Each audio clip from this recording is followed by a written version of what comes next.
Welcome to a wonderful session. It's the last session of the day, and as always, we have saved the best for last.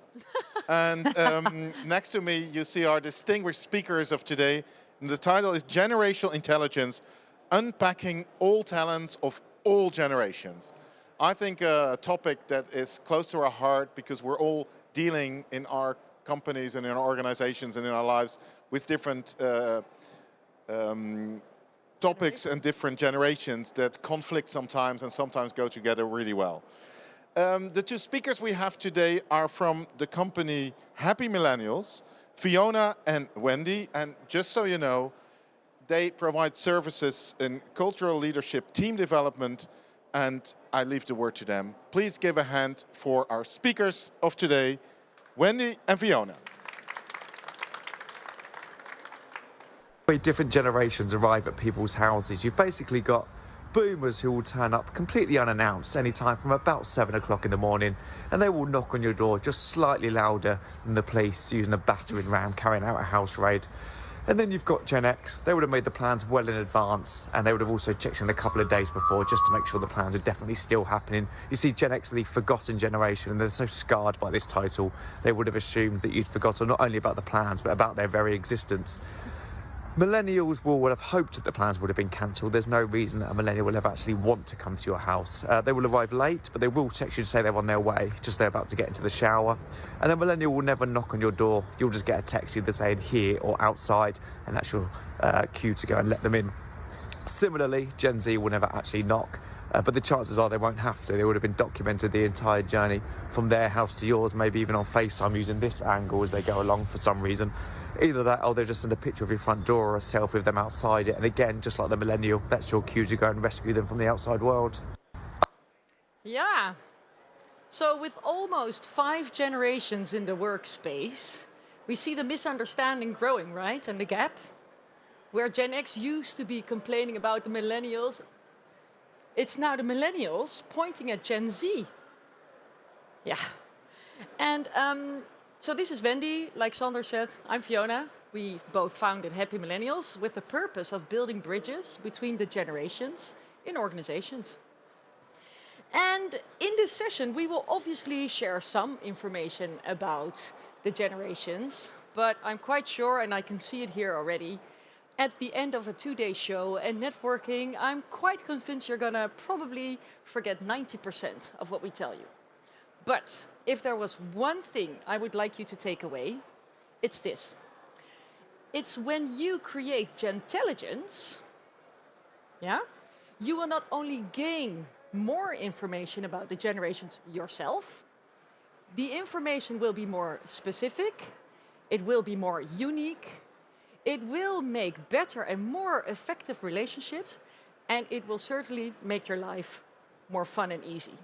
Who doesn't want that, right? So let's talk about the generations a little bit, because we get these questions quite a lot. What generation is where and what ages, etc. And the thing is, it's not scientific. And why is that? Because we're all people, and we decide where we feel most comfortable. But let's start with the boomers.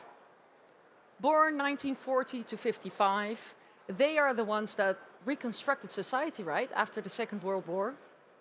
And what a lot of people don't know is that their parents, the silent generation, were the ones that actually were very strict. They wanted to keep them at home. You needed to marry first before you were able to kind of live on your own. So the boomers wanted to break free. And by breaking free, their focus was very much on being individual, autonomous, right? And because of that, and growing up in a dark age, anything could be better than what they experienced as a child, right? So because of that, they feel entitled. Entitled because we reconstructed the world. And because of us, you can actually go to school, have proper care, etc. And in the workspace, the boomers were the ones that are very formal, right? And they had a job for life. Are there any baby boomers here? No. All right. Does anybody work with somebody who probably is from the baby boomer generation? Yeah? Yeah. And if they're not even there, they might be in your corporate culture or somewhere on board level. So beware of that. It's like a family, right? Somewhere at the top, they could still have an influence, even if there's only 3% of them still working. So moving on to Gen X, the seniors, born 55 to 75. And Gen X, they grew up during the oil crisis. And it was a bad time. There were no homes, there were no jobs, very similar to now. And because of that, the future for them was looking quite pessimistic. And that's why they're also called the lost generation, like the reel just showed us. And because of this feeling of being lost, they focused on the collective. They were the ones responsible for pension plans, and a lot of the unions were created because of the Gen Xers wanting everybody to have access. So they're very much focused on connection. Because they had to fight with these boomers in their one job for life, they kind of figured out like, okay, so then we need to move around and then maybe have a profession for life to create space for the newcomers. And the newcomers, and that's actually a generation that not a lot of people know, they're called the Xennial. And the Xennial is a micro generation that only kind of surfaced 10 years ago. And it's this period in time that there were a lot of changes going on. First of all, these were the children of the baby boomers, and they were the ones saying autonomy and freedom. So Xennials, they are also called the key children. Their parents left them alone at home, taking care of themselves, which makes them very pragmatic, hands-on, doing it themselves. But that's also a period when they were coming into the labor market that times were good. So they saw, wow, I can buy stuff, I can have great possessions, and consumption was where this all kind of started. The Xennial also, which is the break in, I would say, what's going on right now in society, is that they had an analog childhood and a digital adulthood. Yeah, I forget the word all the time. Adulthood. And I remember that when I was 21, I created my first Hotmail account. And that's exactly the change in the digital world, right? So they were climbing the corporate ladder and were focusing on work is important, but happiness is more important. That's where it all started. Then the millennials, 83 to 95. And the millennials are the children of the Gen Xers. And because the Gen Xers were so kind of lost and they had a hard time, they were telling the millennials, you are special. You can do anything you want, right? And being able to do anything you want and being on social media, what all the other generations didn't have access to, the world became smaller. You could kind of compare yourself. And the focus was, because of it, on fun and experience, but also the instant gratification of having everything you want on the touch of a button on your telephone, right? Makes them also a little bit impatient. And that's actually scientifically proven. 30% more impatient than the older generations. And that's a fact. So you can say something about it or think something about it, have an opinion about it, but it's fact. So they're focusing on the flexible career, and they're now kind of the mid-level or almost leaders for the next phase we're going into. And finally, Gen Z coming into the marketplace. And these guys are not so different than Gen X. Because think about it. How many crises are going on? Climate crisis, we have a housing crisis as well. Jobs are there, but they're not quite easy for Gen Z to get them. So also Gen Z is focusing on the collective. And they want to break the system. They see that they have to change to be able to have a sustainable future. Yeah. So Wendy. Yeah, well, we're very curious, actually. Is there Generation X here in the room? Maybe Somebody you from want to go Generation one X? slide back? Ja, even terug. Ja. Somebody from Gen X. born between 55 and 75. Who's Gen X? Sander? And if I may ask you, if there is a generation that is the most far away from your generation, which one would it be, and how would you describe it? Maybe in 1 or 2 words. I refuse to answer. I Just refuse to answer. I don't know. I've never thought of it that way. No? No. Yeah, probably the last one. The last one, Generation Yeah. Z. And how would you describe this generation? Let's say 1 or 2 words. The gap is enormous.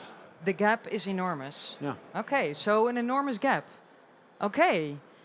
And is there anyone, like, let's say, from the millennial generation in this room? There are more, I guess, right?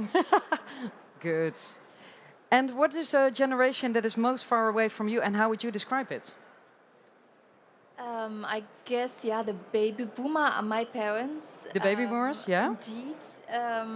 I guess because they, think I'm crazy that I'm giving up my secure job Yeah. in order to start my own business, even Yeah. though I liked my job and it gave me security. So, Yeah. Sure. Yeah. So they're more up to security. And what do you think of that?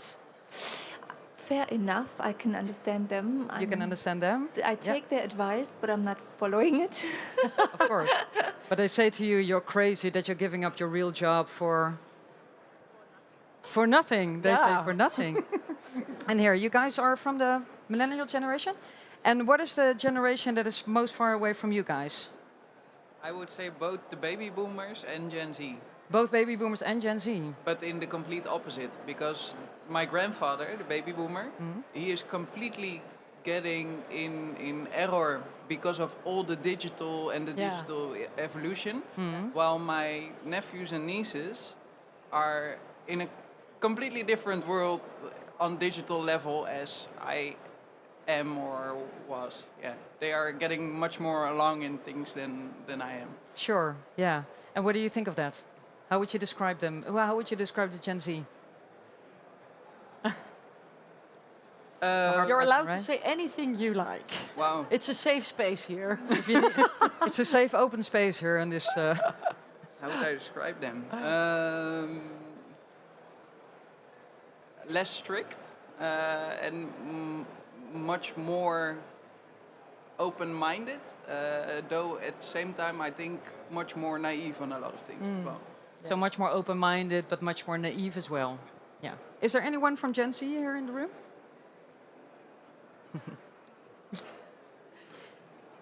And which generation would be for you the one that is most far away?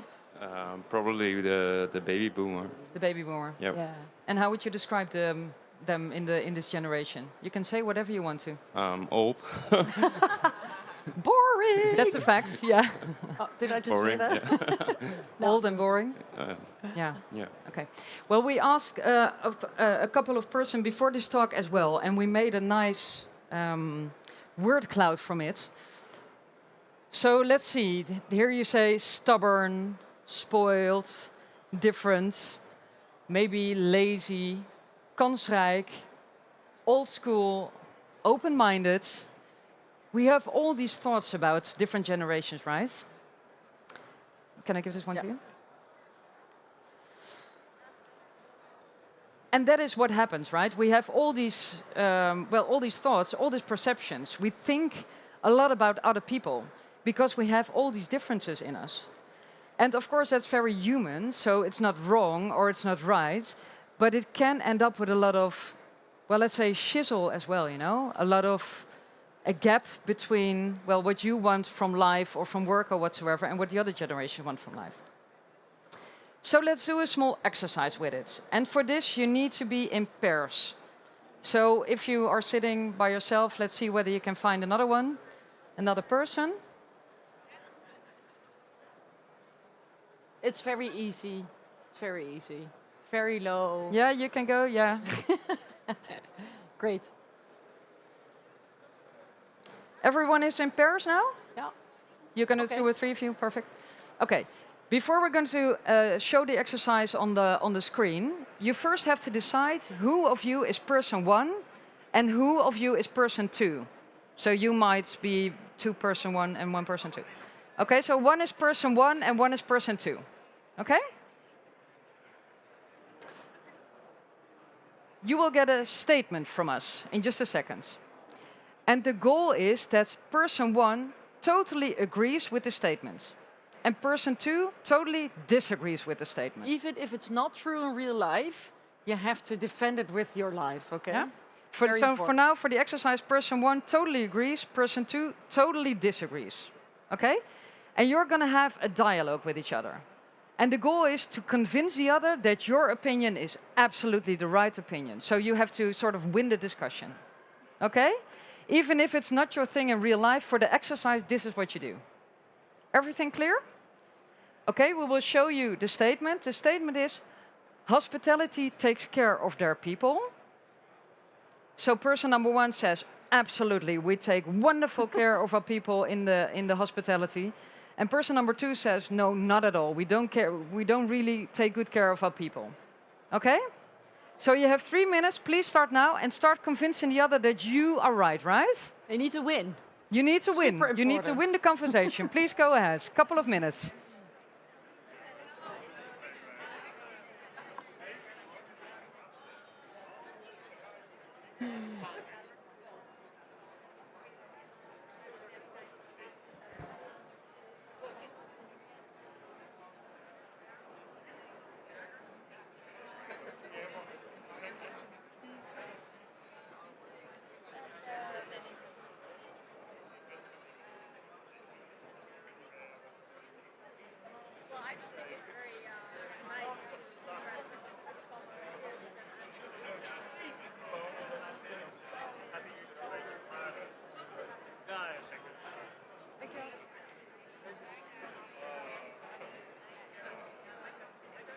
Wel winnen,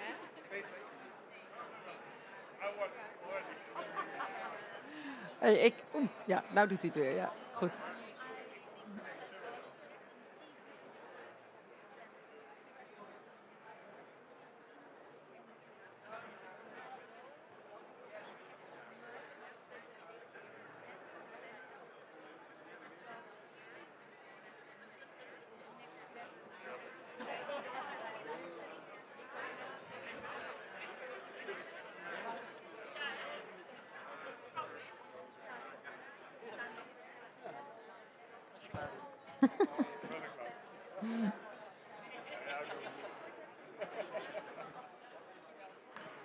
Okay.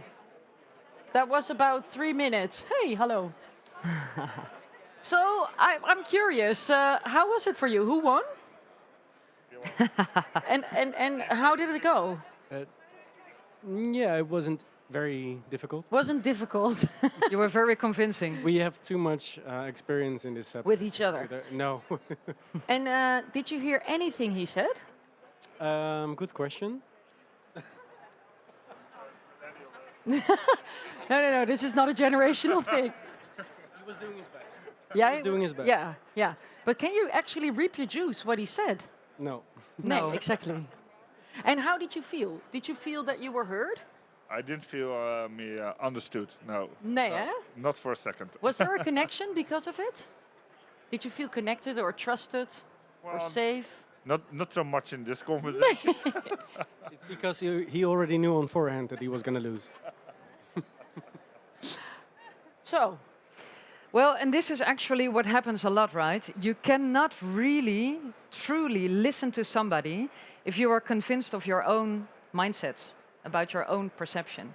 And this is just a simple exercise, but it happens a lot in real life, right? Because you're so convinced about the things that you say, then you tend to forget to listen to what maybe someone else has to say.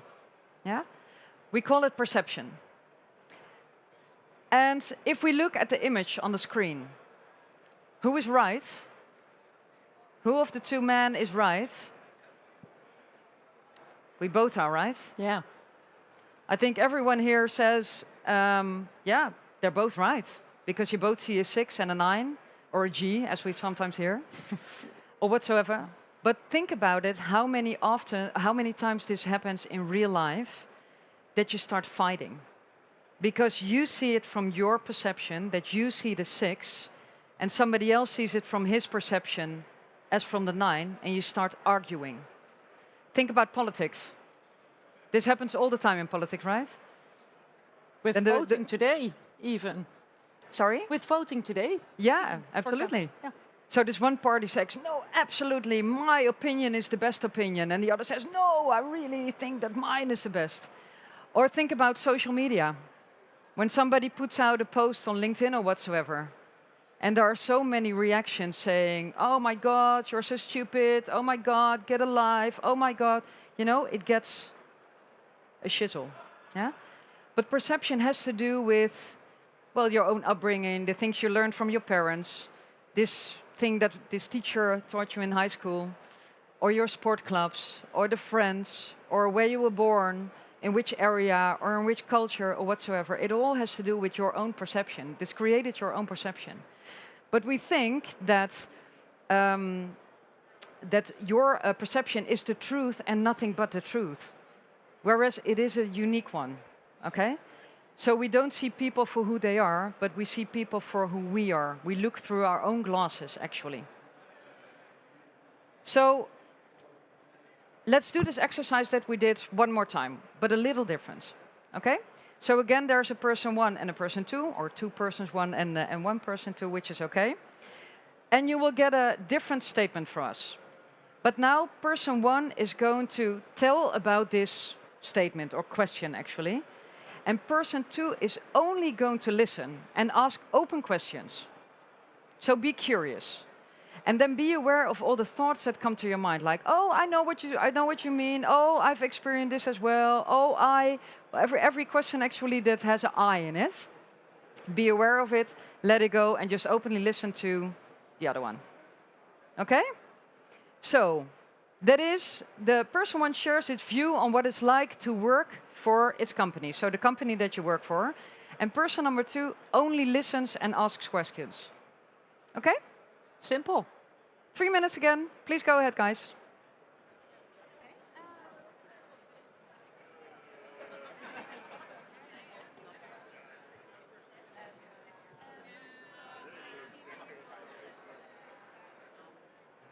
Nou,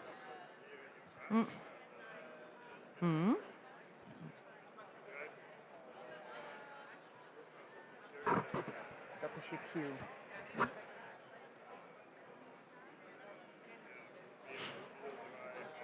Ja.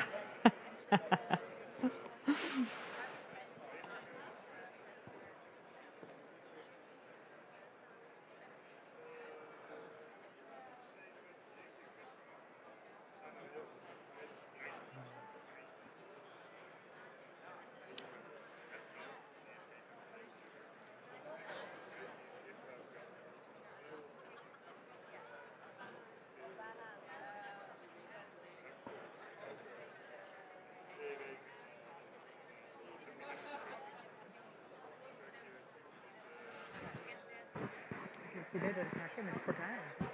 ik ook. Ja? Ja? Weet niet meer.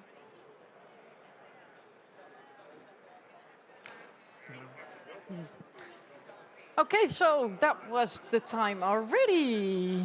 I How saw did a it lot more feel? laughing faces, by the way, Yeah. which is really funny. I see you smiling. Yeah. How was that? Um, Were you asking or were you talking? I was talking. I think I talked too much because she had only one question at the end and I couldn't really answer it. But how did it feel that she was asking questions and she was listening to you? Yeah, nice. Yeah. You feel understood and Exactly. somebody takes the time for you. Yeah, And did you tell her more than you expected to tell because she Yeah. was listening? maybe. Yeah. Indeed. Yeah. Exactly. Yeah. It's a different feeling. How was it for you? Was it hard? No, not really. I think it's Many of part those of my job. thoughts? Sorry? Many of those thoughts like, oh yes, or Yeah, a little bit, but yeah. they're okay. Everybody has them. Yeah. It's just as soon as you become aware of those thoughts, and instead of listening to the thoughts, you go back to the person, the quality of the conversation improves, right? So how was this? Was it better? Who thought it was better to have a conversation like this than the first one? Better, right? Who felt more heard? Yeah. So by listening, this is what we call meaningful conversation. And by putting your own thoughts away, your own perception away, That's what we call being out-focused towards the other.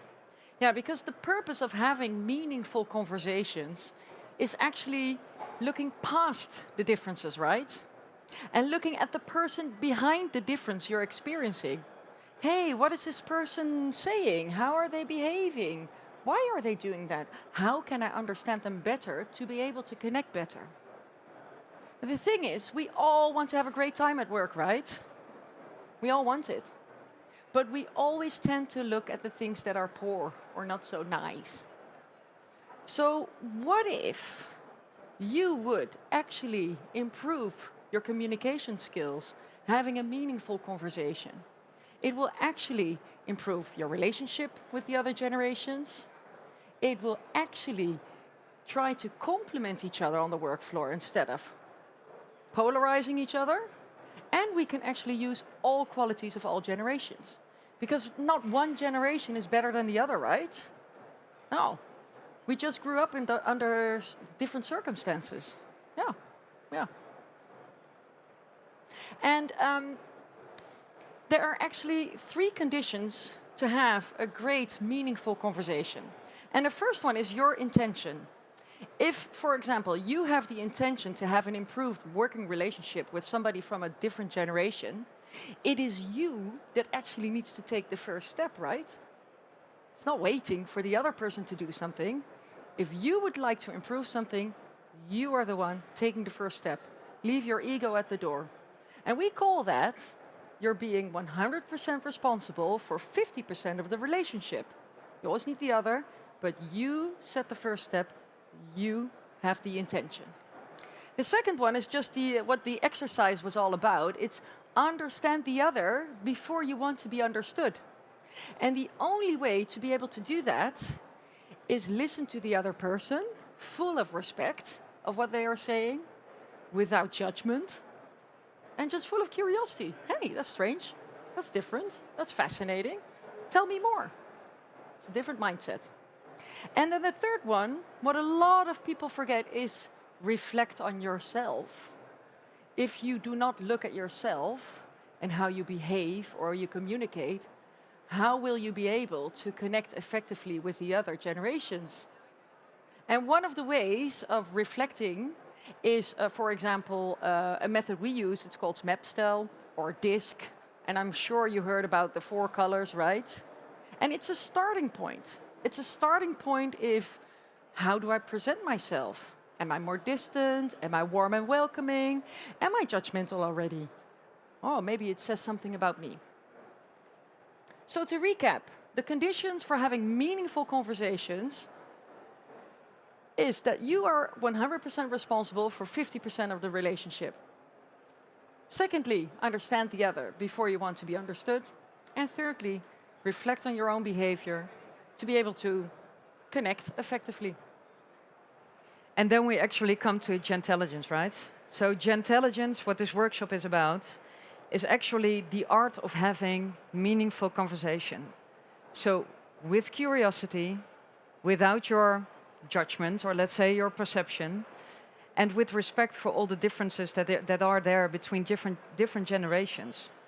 And always with the intention to complement each other and to make better relationships. Because be aware, guys, if we could all create a little bit of Gentelligence, this would make the world a very more meaningful and a more colorful and a better place, right? Not taking a look at the differences, but seeing how we can complement each other, full of curiosity, without a judgment, and just with respect for each other. So that's what we wanted to tell you today about Gentelligence. And we're very curious as well if you guys have any more questions. No. Thank you. That's also an option. Okay. Well, thank you all. And see you soon somewhere, hopefully. You have a question. Oh, tell us. I didn't want to end Oh. it. I just Yeah. wanted to first. Go for it. No. Right, yeah. No, well, I have a very personal question, I think. It somehow fits here. So what I often experience is when somebody is telling an enthusiast story, I often hear from my partner, for instance, that I interrupt the person during the story because I'm also curious. I have 100 questions Yeah. popping up in my mind. Yeah. And so it's not in a negative way or judging or something. Just so then my boyfriend says afterwards, "Well, you didn't, let her speak. You interrupted constantly." And I'm like, "Oh goodness, that is really terrible." But it's out of interest. So how should I do that? Because then shall I first listen totally, but then all my ideas or questions, also sometimes questions, are maybe gone. So how to handle this? Yeah, good question. Well, and maybe you can start by being aware that it's your curiosity. And of course, like we say, curiosity is great. But if there's an overkill in curiosity, then it may become your pitfall, right? So it might be that curiosity is one of your bigger qualities because, well, at least I think it's a great quality to have. But it's always the case, if you have one of your core qualities becomes too much of it, then it will become your pitfall. So for you, I think it's about finding the balance when your curiosity is all about maybe you and not about the other, or when your curiosity adds to the thing that the other person would like to tell you. And this is all about reflecting, right? Yeah. Giving space to the other and taking space. And as soon as you become aware of doing it, you can say, "Hey, I just noticed I'm interrupting. Here you go." And you give the space back. So it's also just noticing, saying it, and then you can go back into the connection. Yeah, and practicing a lot. Because I know the problem. And practicing is a good one because changing behavior takes a lot of time. That's one of the hardest things to do. But we always say it's like creating a new muscle. So when you go into the sports school for, let's say, 30 minutes, you won't create it. But if you go every day again to the sports school for, let's say, half a year or maybe a month or a year, I don't know, it differs from person to person, then this muscle will be created. But you have to keep on practicing. Does it answer it a little bit? Yeah. Any other questions, maybe? Before we are too enthusiastic to finish the end of the day? Yeah, Bart? Oh, you know my name? Yes. Do you have a tool for yourselves just to, in a split second, to... Can you in a You split take it, here. Well, when there's a hot topic and it's about a big issue and you have to take immediate decisions, Yeah. There's like your sixth sense that just goes for it and you just only think about the result. But that will make you forget the quality connection that you have with the person that you're dealing with. Is there like a knoop in je zakdoek that you can have to remind yourself at the specific time that you're not going for that pitfall? Do you notice how you feel in your body when this happens? A lot. Okay, so at least you're aware, if this feeling, this sense is happening in my body, I'm doing it. And that's the cue to stop. And look back and actually reflect on it. Is this actually helping me, or is this my normal comfort zone, my normal behavior? Or in the moment you can say, okay, I see something happening with me that I do all the time. Yeah. Because it's very human to react immediately Absolutely. from your like animal brain. Absolutely. Sure. Yeah. And then for sure. practice probably. That is the thing. Yeah. So, and like I say, you can, whatever works for you, you know, you can really stop in the moment itself by just saying it. Okay, this is this pattern with me. I do this all the time. I decided that I don't want to do it again. So, okay, let's go again. So you can give yourself some extra time. And this is from the growth and the fixed mindset. If you want to grow, you can help yourself with, is this a helping thought? Is this helping me? So when you stop, is this helping me or not? But you have to freeze the moment and you realize have to freeze it. Exactly. So, and that's why becoming aware of what you feel in your body, if it's here on your chest or in your belly or in your head, whatever, doesn't matter. And it's unique to everyone. But that sensation is your brain telling you, yeah, I'm getting my comfort zone gratification right? And by the way, changing it will feel always uncomfortable. Yeah. Super uncomfortable. And that's growth. Growth is a temporary feeling of feeling uncomfortable. It's like the muscle pain when going to the gym. Absolutely. yeah. That's a metaphor. Yeah. Yeah. Yeah. It's part of the journey. So be proud of it when you feel uncomfortable. It's a different way of looking, huh? Yeah. Yeah. I'll give you the microphone, okay? So I'm a millennial, and I work at a company with a lot of Gen X. Yeah. So millennial is a sort of a scheldwoord. Yeah. So what are the tips and tricks for this? Good question. Get out of there. No. Yeah, no, that's not what we said. Nee. Don't put it on paper. So I think most importantly, it is when this happens, when you feel that this is a scheldwoord, huh? You actually mention it. You speak up and you say, hey, listen, this is what it does to me. And this is basically feedback, right? What you just said does something to me. And the effect it has on me is that I don't feel taken seriously. And what I would love to feel is taken serious, because I'm here actually to contribute. And then the most important part is ask a question. How do you look at this? And then they'll probably say, oh, I'm sorry. I didn't realize.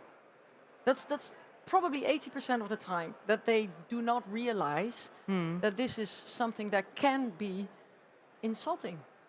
It's what Fiona said. So you're 100% responsible for 50% of the relationship. So if this happens, then your 100% is to speak up. And then it's up to the other what to do with it. And we call it constructive conflict. Eh? It's not criticism, it's just constructive feedback. Hey, this is how I experience it. Yeah. And that might feel uncomfortable as well, right? Sander is looking at us. Do we have to wrap it up? I'd love to hear from you for another 2 Yeah, no, that's okay. There's another program going on. Yeah, sure. It's okay. Fantastic job. So I ask Thank you. Fiona and Wendy. Yay. Thank you, guys. Yeah, you can call me, yeah? Okay, I just got the cue. It was there.